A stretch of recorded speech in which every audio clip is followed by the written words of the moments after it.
उत्तर प्रदेश के कई हिस्सों में बारिश का दौर जारी है, तो कई ऐसे हिस्से हैं जहां बारिश नहीं हो रही है। ऐसे में ये जानना जरूरी है कि आखिर आने वाले दिनों में कैसा रहेगा यूपी के मौसम का हाल।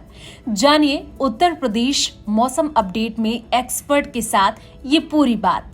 मौसम विज्ञान विभाग का पूरा अनुमान है कि अगले 48 घंटे तक पूरे कानपुर मंडल सहित दक्षिणी उत्तर प्रदेश में जो भी बुंदेलखंड से लगे हुए जिले हैं वहां बारिश की गतिविधियां न के बराबर होने की संभावना है, क्योंकि मानसून की अच्छी रेखा इस समय फुटहिल्स में चली गई है जो हिमालय की तलहटी में पहुंच गई है। और जब मानसून की अच्छी रेखा हिमालय की तलहटी में पहुंच जाती है तो फिर दक्षिणी उत्तर प्रदेश में और पूरे भारत में, दक्षिणी भारत में, मध्य भारत में बारिश की गतिविधियां कम हो जाती हैं। इसके बाद जब कोई सिस्टम अरब सागर या बंगाली खाड़ी में बनता है तो फिर ये ट्रफ लाइन नीचे आती है और उसके बाद बारिश की गतिविधियां बाकी जगह शुरू होती हैं। अभी आगे 48 घंटे में ये ट्रफ लाइन हिमालय की तलहटी में रहेगी, इसलिए सिर्फ गोरखपुर से लेके बरेली, शाहजहांपुर और नेपाल से सटे हुए जिलों में ही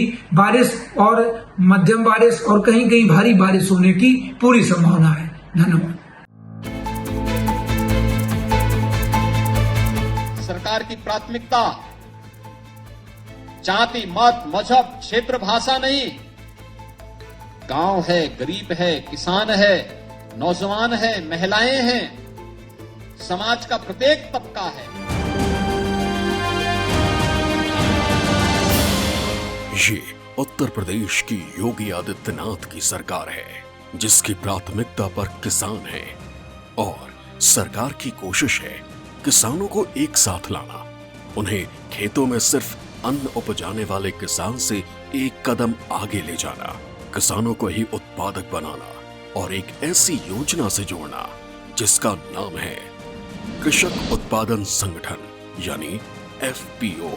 यूपी सरकार ने 29 सितंबर 2020 को एफपीओ नीति लागू की, जिसमें हर ब्लॉक में एक एफपीओ बनाने का प्रावधान किया गया। Cold storage, warehouse, processing unit को प्रोत्साहित किया गया। परिणाम ये है कि अब तक प्रदेश में 1200 से ज्यादा एफपीओ तैयार हो चुके हैं। सही मायने में अगर आप एक एफपीओ के बारे में समझें तो वो एक बहुत अच्छा तरीका है कि किसान को अपने ही उत्पाद को विभिन्न लोगों तक पहुंचाना, ये उसका एक सबसे बड़ा मूल सिद्धांत है जो कि अभी तक आड़तिए या और बिचौलिए कर रहे थे। तो शायद अब वो एफपीओज मेन स्ट्रीम में आके उस भूमिका को भी निभाएंगे और किसानों को डायरेक्टली उसका फायदा मिलेगा। कृषक उत्पादन संगठन कुछ और नहीं बल्कि किसानों का ही स्वयं सहायता समूह है जिसमें 10 किसान मिलकर एक कंपनी बनाते हैं। कंपनी के साथ किसानों को जोड़ते हैं। एक एफपीओ को मैदानी इलाकों में 300 और पर्वतीय इलाकों में 100 से ज्यादा सदस्य बनाने होते हैं और 3 साल तक प्रदेश सरकार एफपीओ की मदद करती है। शर्तें पूरी करने पर 15 लाख रुपए तक का अनुदान देती है।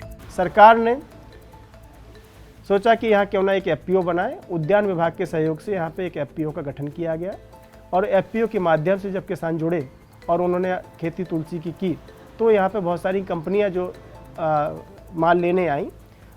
इसके पहले ये था कि किसान करते तो थे और मार्केट की बड़ी प्रॉब्लम थी। जब सामूहिक रूप से खेती शुरू हुई, विभाग का सहयोग रहा, उद्यान विभाग का सपोर्ट रहा और किसान यहाँ पे तुलसी की खेती बहुत आयात में करना शुरू कर दी। आपको बता दें कि जो एफपीओ है इसमें हमारे एफपीओ में करीब 1070 किसान जुड़ चुके हैं और ये 1070 किसान हैं, ये बुंदेलखंड का जो एरिया है इसमें सबसे बड़ा ग्रुप है और तुलसी की जो खेती है वो लगभग 3000 एकड़ में कर रहे हैं।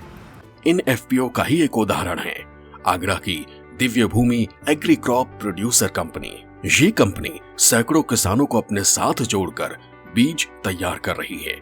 आज हमें खुशी होती है कि केंद्र व राज्य सरकार दोनों की एक योजना थी जिसमें कि सीड को बढ़ावा देना था और आज हम लोग जिस सीड प्रोसेसिंग प्लांट में खड़े हैं वो भी इसी कंपनी का एक प्रकल्प है जो कि अब किसानों को बेटर क्वालिटी सीड्स मुहैया कराने के लिए आगे बढ़ा है। जो भी किसान इस संगठन की शक्ति को समझते हैं, उनके लिए यूपी सरकार ने अपनी वेबसाइट पर एफपीओ स्कीम की पूरी जानकारी दे रखी है, जिस पर प्रदेश के किसान ऑनलाइन रजिस्ट्रेशन कराते हैं, सरकार से सहयोग लेते हैं। दरअसल संगठन की इस शक्ति को समझकर आज किसान आगे बढ़ रहे हैं, बाजार को अपने पास आने के लिए बाध्य कर रहे हैं, अपनी आय बढ़ा रहे हैं। अगर ये वीडियो आपको पसंद आया है तो इसे लाइक जरूर करें। अगर चैनल अभी तक सब्सक्राइब नहीं किया है तो कर लें और नोटिफिकेशन पाने के लिए बेल आइकन भी दबा दें।